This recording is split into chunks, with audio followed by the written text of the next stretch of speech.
Sir, urong ko lang ito. Forward. Sorry. Ayan.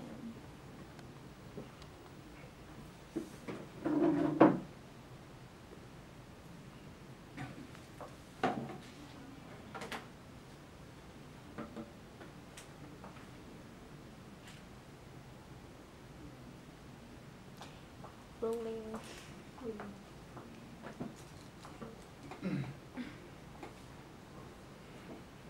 So, sir, the book it features different accountants who are sharing their stories, and it aims in inspiring other professionals in dreaming bigger for. So, sir, for my first question, can you please share muna how you started your career? Okay.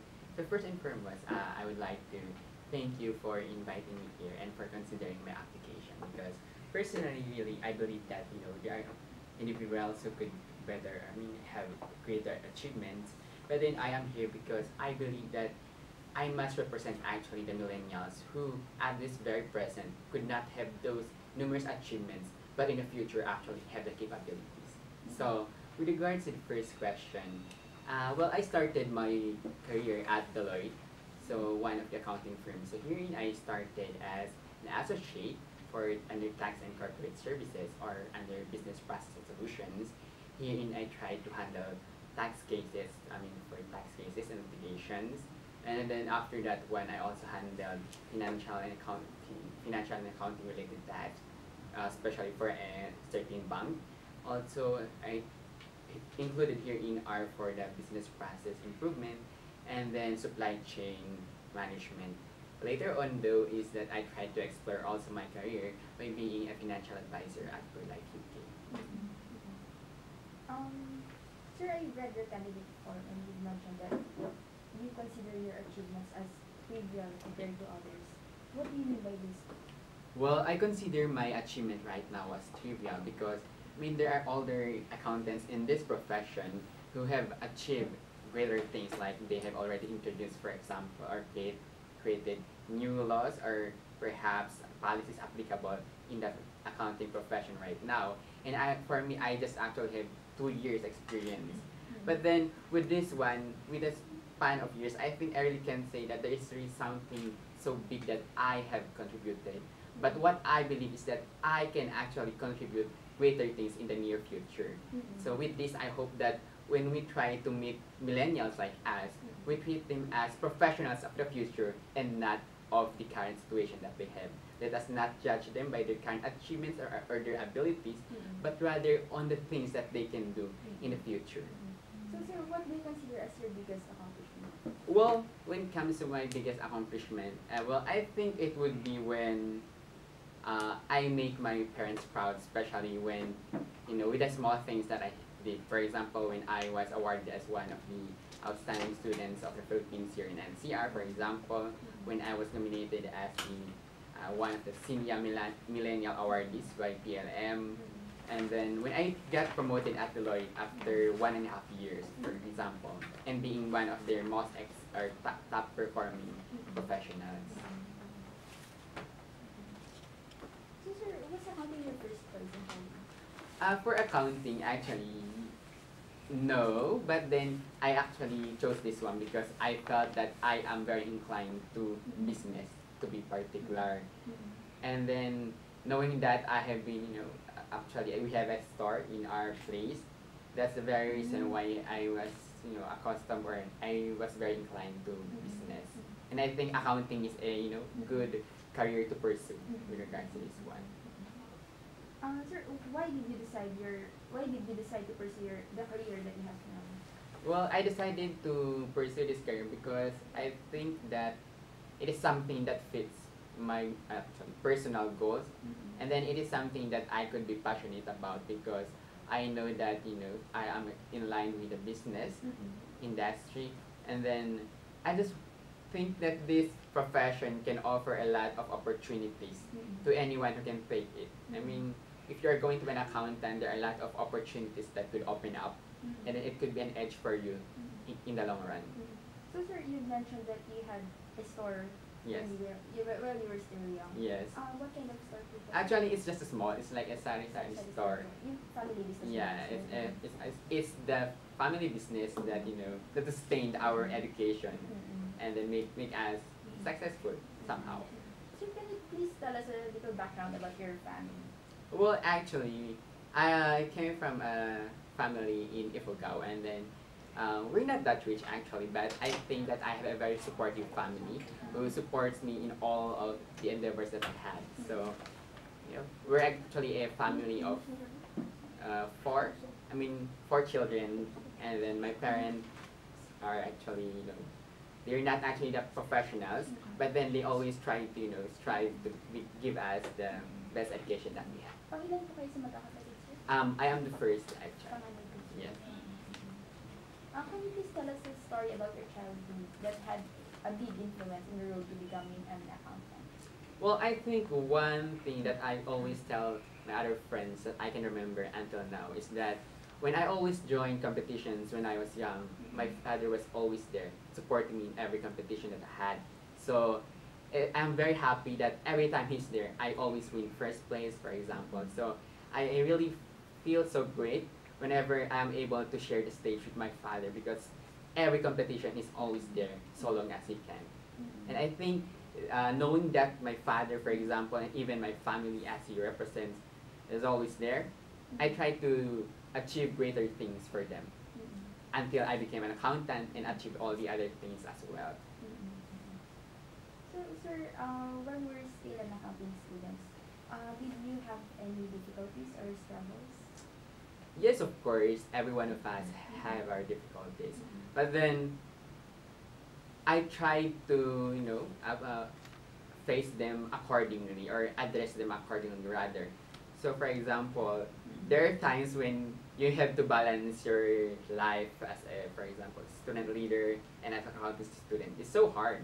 But then it's like choosing where do you want to learn. I mean, I really believe that there are things that can be learned outside the classrooms or four corners of the classroom. That's why I try to diversify the things that I am learning. So I just try to, prioritize things. It's all about time management, I guess. And then really know what are your goals, why you went to college. It's not just about learning from the teacher. It's about learning from the whole experience that this world can give you while you are a student. So, sir, what were your goals while you were still a student? When I was a student, my goal then was, of course, to be able to graduate at least with honors and to pursue my passion of actually being a student leader. Because somehow I felt that it was suppressed in my younger years. I mean, when I was in first and second years in college. So I had to pursue it. And then knowing that I was able to achieve them, it feels actually great because you have nothing to regret about when it comes to your college life. Sir, who or what is your, what do you consider as your biggest inspiration or motivation? I think my family will still be my greatest motivation because, for all the support that they have given me. But then, I think one driving factor as well is that I just want to do things while I can. I mean, I want to achieve greater things. I mean, if I cannot give my 100%, then I should exert all efforts so that I could achieve the things that I really want. I mean, I do not settle for less, rather, because I think that you can really achieve greater things, and if you just put your mind in it, you can achieve it. So I try to reach those goals that I have in mind. So, sir, you're really an achiever then. Well, that's what they say, but in the process, that you're not actually, when you try to achieve things, you actually don't think that like, I'm doing this for an achievement.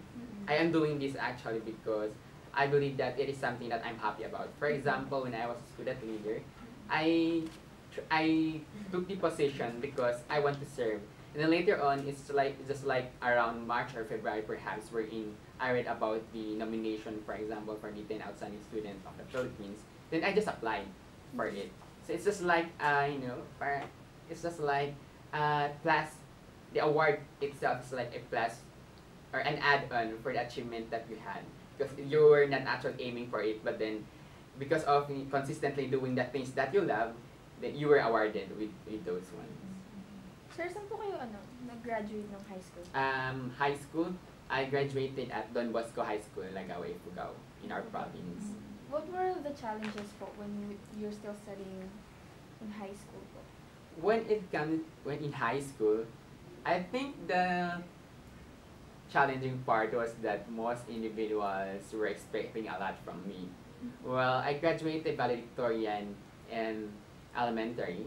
Herein, I won in various competitions, made it to the national level, both in English and, in writing and in mathematics. So the pressure was there. But when I went to high school, it's like I felt that there is other thing that I would also want to achieve, and that is more in the leadership portion. And that's why people think that I should maintain almost every aspect of my life. Like I should excel in academics and maintain it. But then I felt that leadership is also something that I love. So I tried to focus it. And when my grades were like, it's still okay, but when people are expecting you to be always on the top, they would ask that, what's happening? You should stop that because, your grades are going down. But no, it's actually what I want to do.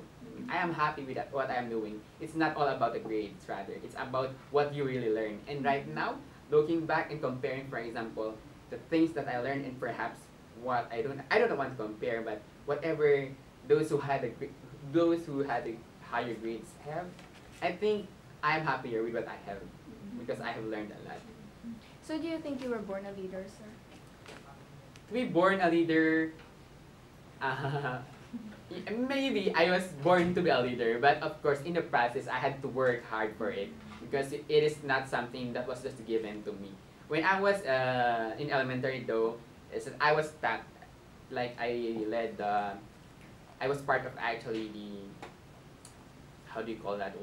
board of trustees of the Coalition of Children Association here in the Philippines at a early age. But then I didn't go that far just because I was born from this family. It was just because maybe I had the potentials that they saw, and then I just tried to meet whatever the things that they expect from me. Then why did you pursue your college here in Manila, sir?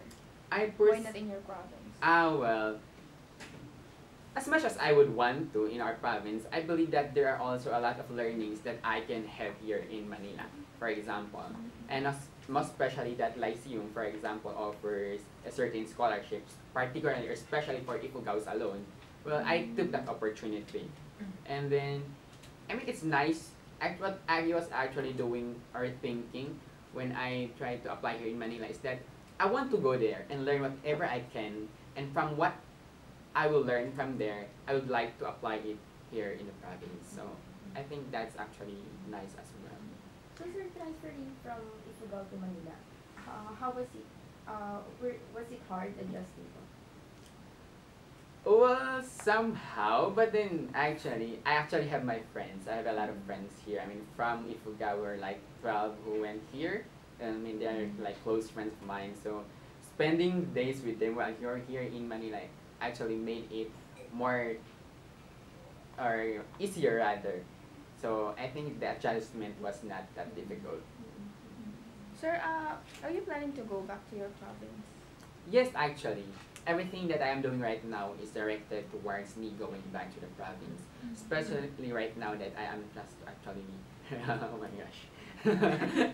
Because, well, my firm will know it and I think my counselor knows it, but then I really plan to go back to the province. That is because I want to be able to, establish a certain firm, like perhaps what I call as J consulting firm, which trying to cater to the SMEs. Because, SMEs are the ones that are in the province, but then usually no such firm is usually focusing on them. And also, I really want to, promote corporate social responsibility in the province.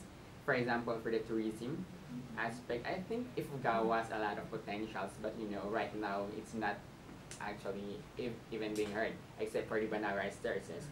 But then usually it's like a stopping point only when you go to Sagada. So I really want to go back there because aside from that, I really have a lot of plans, even like financial planning. I want, most especially those who are in the province, to be aware of it, because I don't want them to be victims of like other schemes or what, because it actually happened in our place. And I think they're just waiting for someone to go back. That's why right now I'm having my, I'm just earning the years of experience that I need to be able to stay just in case I go back to the province. I'm also planning to take Masters of Science in Finance at UP Diliman. Thankfully, I hope I passed the initial screening. So I'm going to have another interview, hopefully, if they accommodate my request. And then I also plan to have other certifications to ensure that when I go back, I'm fully equipped to be able to share the knowledge that I have with the Ifugao. With all these achievements, what drives you to succeed? What drives me to succeed is that maybe in my life I want to make a difference. Perhaps it's not that great, but I want to touch lives, more lives if I can. I believe that, we are only given one life, so let's just make it meaningful. Let's try to achieve the great things that we can, and let's not limit ourselves with whatever things that are stopping us from achieving them. So sir, who inspires you the most professionally? Professionally, I think I am inspired by Mr. Mon Abrea, the tax whiz. Actually, I have met him when I was in Lyceum as we were conducting a certain tax seminar. But his advocacy also is promoting it's like promoting the concept of paying right taxes here in the Philippines. And also he's actually focusing in SMEs, and right now I think is that they are trying to expand in Asia. It's like called, instead of Abrea Consulting Group, they are now into Asian Consulting Group. So Mon Abrea is actually a very nice guy as well. So sir, you mentioned that about paying the right taxes. Yes. Sir, have you worked with companies or clients who do not pay the right taxes? So far with our companies, well, for our firm, we do not actually work with those who would not want to pay with the right taxes, because as a firm, for example, for Deloitte, we have integrity, so we do not deal with clients who would want us to evade taxes or what. Because what we do, for example, at Deloitte is that, of course, we help them try to, well, somehow we try to legally minimize the taxes, but we want them to pay the right taxes as much as possible. Sir, do you agree that younger people like us are more prone to temptation? Well, I guess we are more prone to temptations, but then it depends actually on the person. But, sir, what are the temptations professionally on your part? For me, for example, perhaps I actually, okay, what's that? Okay. Well, actually, I really don't have any match with regards to this one, but actually, I really don't have. Or as an accountant, sir, what are the temptations? There would be other times that you were offered a big amount of money or a higher salary just to do magic, as they call with their. Well, I really don't encounter this a lot. Maybe it's because with the firm that I work, we already pre-screen our clients. But then perhaps with the decisions that I think, for example, is that you actually encountered everyday decisions like, should I put this balance because I think that this is the right amount, but then the expectation of the management is this amount? Well, I always go with like, let's go with that truth, because that's why you were hired in the first place, because they want a reliable report. They want a third party to be able to ensure that the data are correct. And then I try to put the correct amount. I think it actually helps me, and even the clients would really appreciate it because you try to stick with what is correct. And even one of my clients even admired this one. So he actually said that, okay, well, if that's the correct amount, then let's just put it. I mean, we can explain it to the regulators if that's what they want. Because in the long run, it is even worse. I mean, the things that could happen would actually be worse when the BIR, for example, would come into the picture. But sir, as you've mentioned before, you were able to minimize the tax in a legal way, right? In a legal way.